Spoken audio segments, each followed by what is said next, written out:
अरे रेणुका बहू, अभी तक खाना नहीं बना क्या? हाँ आरती बहू, जल्दी से खाना ले आओ, बहुत तेज की भूख लगी है। कोकिला और उमेश के आवाज देने पर दोनों बहुएं हाथ में खाना लिए रसोई से बाहर आती है और टेबल पर खाना रखते हुए कहती है, खाना बिल्कुल तैयार है माँ जी, अभी आपको परोसती हूँ मैं, 1 मिनट रुकिए। बिल्कुल ससुर जी, लाइए प्लेट दीजिए मुझे, मैं गर्मा गर्म खाना डाल देती हूँ प्लेट में। रेणुका अपनी सास को, आरती अपने ससुर को थाली में खाना परोस देती है और दोनों ही खाना खाकर अपनी बहू की तारीफ करते हुए कहते हैं, मेरी आरती बहू तो एकदम 5 स्टार होटल जैसा खाना बनाती है। बहुत ही स्वाद है आरती बहू के हाथ में। तो मेरी रेणुका बहू भी कौन सी कम है, वो तो आरती से भी अच्छा खाना बनाती है।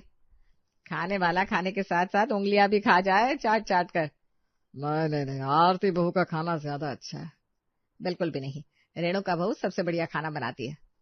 अरे रहने दीजिए ना माँ जी, ससुर जी की लाडली बहू आरती है, उनको कहाँ मेरा हाथ का खाना कुछ अच्छा लगता है।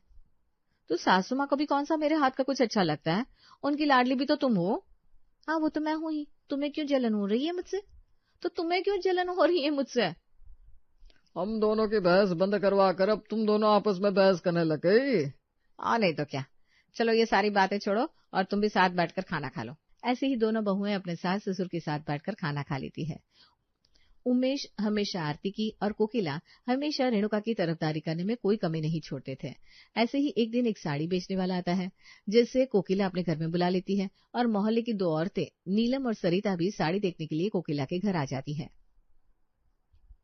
अरे भैया, बढ़िया बढ़िया सी साड़ी दिखा दो जो शादी पार्टी में भी काम आ जाए और छोटी मोटी किसी और जगह पर भी काम आ जाए। और दाम भी एकदम सही सही लगाना, ये मत सोचना कि पहली बड़ी कोई खरीदारी कर रहा है।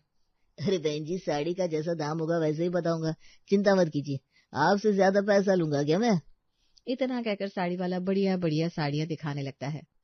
और ये लाल कलर की साड़ी बहुत ज्यादा अच्छी लग रही है, लेकिन ये पीली वाली साड़ी उससे भी ज्यादा अच्छी लग रही है। लाल कलर की साड़ी में दिन में बहुत ज्यादा भड़कीली सी लगती है, लेकिन पीले कलर की साड़ी दिन में और रात में दोनों में अच्छी लगती है। बात तो आप सही कह रही है बहन जी, पर ज्यादातर नई नवेली शादी वाली लड़कियों को लाल साड़ी ही पसंद आती है। सभी लोग साड़ी देख रहे थे, तभी वहां पर उमेश भी आ जाता है। अरे आप सभी मेरी आरती बहू के पसंद से साड़ी ले लो, उसकी पसंद बहुत ज्यादा अच्छी है। अरे नहीं जी, रेणुका की पसंद ज्यादा अच्छी है। सरिता और नीलम, जो साड़ी रेणुका बता रही है ना वही साड़ी ले लो। देखो बहन जी, जिसे जो साड़ी पसंद है वो साड़ी ले ले अपनी अपनी पसंद से। किसी की पसंद को अपनी पसंद क्यों बनाना भाई? सही बोल रहा है साड़ी वाला। हाँ सही तो कह रहा है साड़ी वाला। आप दोनों तो हमेशा ही बस अपनी बहू को ऊंचा दिखाने की कोशिश करते हैं। पिछली बार मैंने ली थी आरती की पसंद से साड़ी, एक ही धुलाई में एकदम बेकार होगी।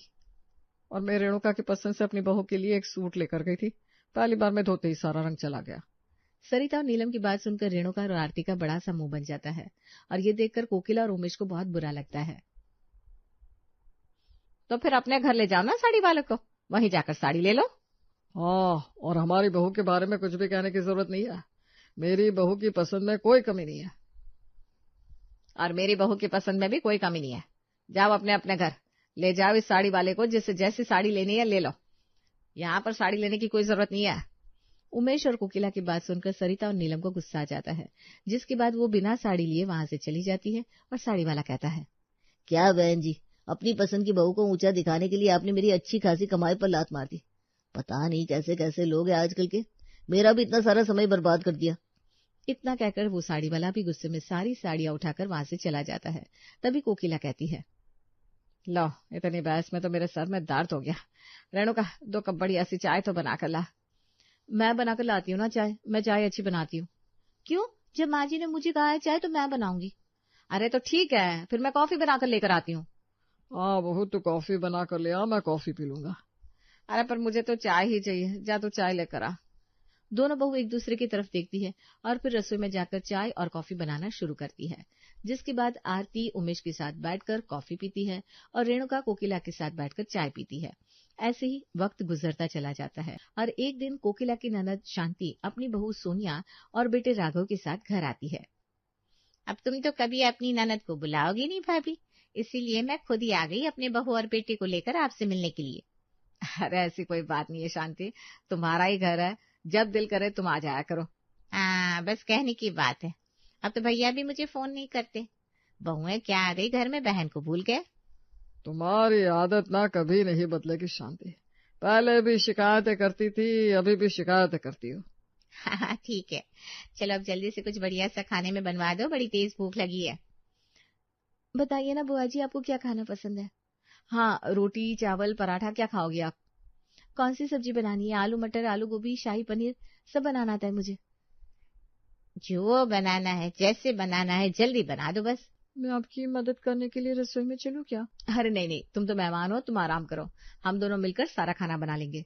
दोनों रसोई में जाती है और खाना बनाना शुरू कर देती है और पूरे घर में खाने की लजीज खुशबू फैल जाती है और इस खुशबू से सभी की भूख और बढ़ जाती है। थोड़ी देर में टेबल पर खाना लगा दिया जाता है। वाह, क्या खाना है! सच में बहुत ही ज्यादा स्वाद है। इतना अच्छा खाना तो पहले कभी नहीं खाया। सच में खाना बहुत अच्छा बना हुआ है। अच्छा तो होगा ही, मेरी रेणुका बहू ने जो बनाया है। लेकिन मेरी आरती बहू का भी तो हाथ लगाया ना इसमें, इसीलिए तो और भी ज्यादा अच्छा बन गया है। आपकी दोनों की कहने का क्या मतलब है? आप दोनों की बहू अलग अलग है क्या? अरे दोनों ही आपकी बहू है और दोनों ने मिलकर बनाया है ये खाना। नहीं नहीं नहीं, मेरी लाडली बहू तो मेरी आरती बहू है। और मेरी लाडली बहू मेरी रेणुका बहू है। लो कर लो बात, मेरी तो एक ही बहू है जो आप लोगों के सामने बैठी है। रोटी सब्जी सब कुछ यही करती है, घर का काम भी यही करती है। यही मेरी लाडली है, मेरे बेटे की भी लाडली है और मेरे पति की भी लाडली है। हम तो अपनी बहू से कोई भेदभाव नहीं करते भाई। इसे भेदभाव करना थोड़ी ना कहते बुआ जी, ये तो प्यार है माँ जी का मेरे लिए। वही तो, ससुर जी मुझसे ज्यादा प्यार करते हैं। अरे कोई प्यार व्यार नहीं है, ये सरासर भेदभाव है। दोनों बहू को बराबर प्यार करना चाहिए आपको भैया भाभी, वरना आगे चलकर मुसीबत पैदा हो जाएगी घर में। शांति की बातें सुनकर सभी का मुंह बंद हो जाता है, जिसके बाद सभी लोग खाना खा लेते हैं। इसके बाद शाम को शांति अपने परिवार वालों के साथ अपने घर वापस चली जाती है और उनके जाते ही उमेश कोकिला से कहता है, कोकिला, कहीं शांति ठीक तो नहीं बोल रही थी? हम अपनी बहू में भेदभाव तो नहीं कर रहे? अरे कोई भेदभाव नहीं हो रहा है। मैंने कह दिया कि मेरी बहू सबसे अच्छा खाना बनाती है और वही सबसे अच्छी है, तो यही बात सच है। हाँ, तो मेरी बात भी बिल्कुल सच है और बिल्कुल सही है। आरती बहू ही सबसे बेस्ट है।